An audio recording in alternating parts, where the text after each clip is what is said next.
2008, la entonces secretaria de Salud del Estado de Michoacán, doctora María Eugenia Austria Palacios, acompañada de los secretarios generales de las secciones 21 y 78 del Sindicato Nacional de Trabajadores de la Secretaría de Salud, contador Edmundo Pérez y profesor Arturo Menchaca, declararon en rueda de prensa realizada en el Hospital General Dr. Miguel Silva de Morelia que se basificaba a más de 4,000 trabajadores. En esa ocasión y a pregunta específica de los trabajadores, los interlocutores respondieron que se regularizaba con contrato de base que tenía todos los derechos y prestaciones contenidas en el contrato colectivo de trabajo. Cuando los trabajadores recibieron su cheque y en él aparecieron los descuentos relativos a la seguridad social y, por supuesto, el pago de la cuota sindical, confiaron en la palabra de los funcionarios. Para abril de ese año, algunos trabajadores empezaron a darse cuenta que los códigos, es decir, las claves con las que se identificaba la manera de contratación, no coincidían con los de los trabajadores de base. Entonces, empezaron a hacer preguntas. Para junio, a los trabajadores que tenían créditos de vivienda en el Fobiste, les comenzaron a llegar requerimientos por falta de pago, a pesar de que con puntualidad se les descontaba su pago quincenal. De la misma manera, a los compañeros y sus familiares que acudían a los servicios médicos del ISSSTE, se les negó la consulta argumentando que no estaban dados de alta.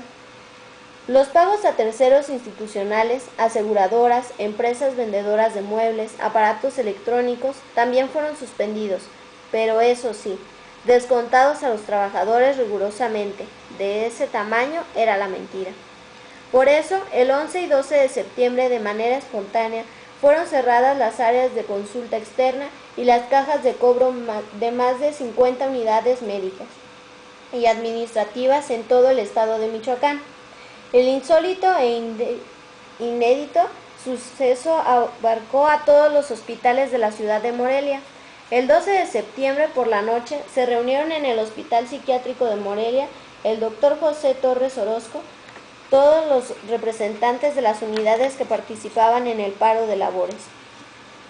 Fue en ese lugar que la base, rebasando a los líderes de las diferentes expresiones sindicales, decidió formarse como coordinadora y redactar su pliego petitorio que contenía fundamentalmente 2 puntos.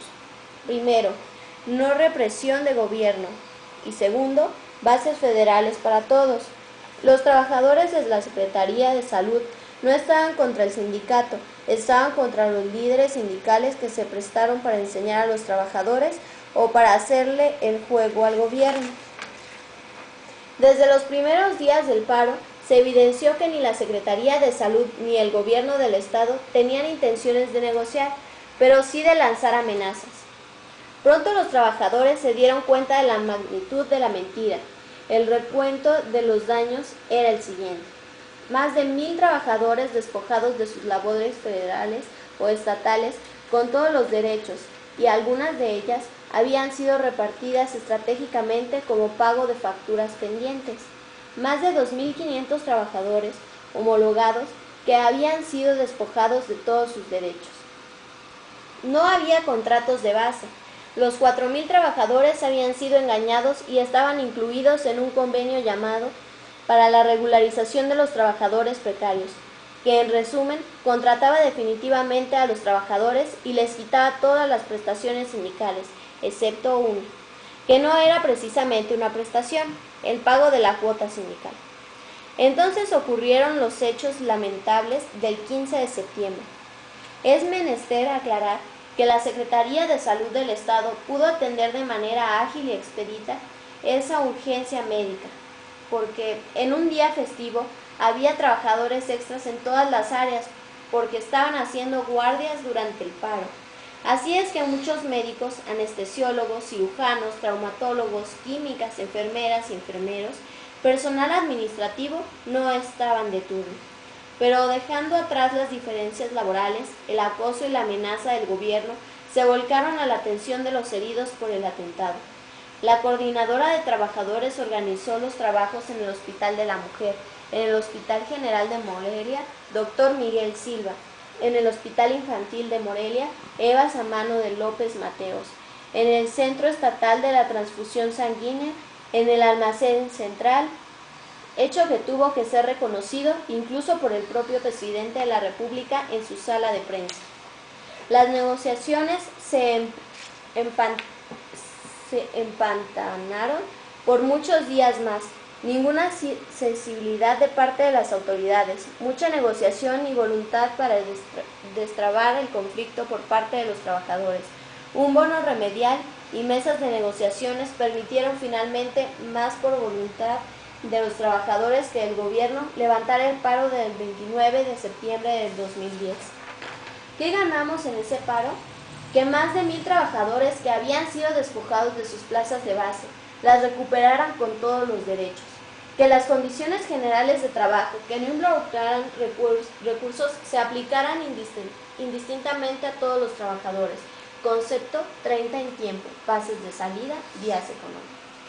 Una organización legítima y poderosa que ha logrado en los últimos 2 años recuperar el Día de las Madres para los trabajadores regulares, que 140 trabajadores recuperarán su percepción salarial, recuperar el bono de fin de año, 20 millones de pesos para repartir en un bono del Congreso del Estado en el 2010. A 2 años. ¿Qué nos deben? Las prestaciones, Día de Reyes, Día de Trabajador de la Salud, bono de fin de año, incremento salarial retroactivo, concepto 30 en dinero, estímulos anuales y trimestrales, derecho de escalafón, de licencias, de participar en el estímulo de la calidad.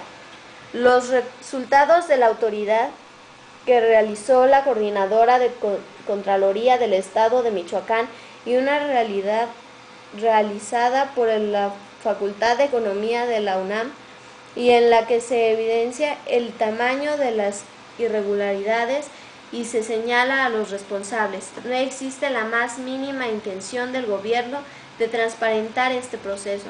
Los acuerdos políticos quiebran al interés de ser un gobierno de cuentas claras. Las bases federales. ¿Qué hacer?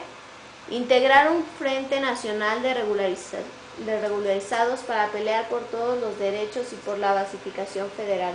Somos más de 70,000 en todo el país y tenemos la fuerza de la razón. Gestionar ante el Congreso del Estado de Michoacán que se mantenga el bono remedial.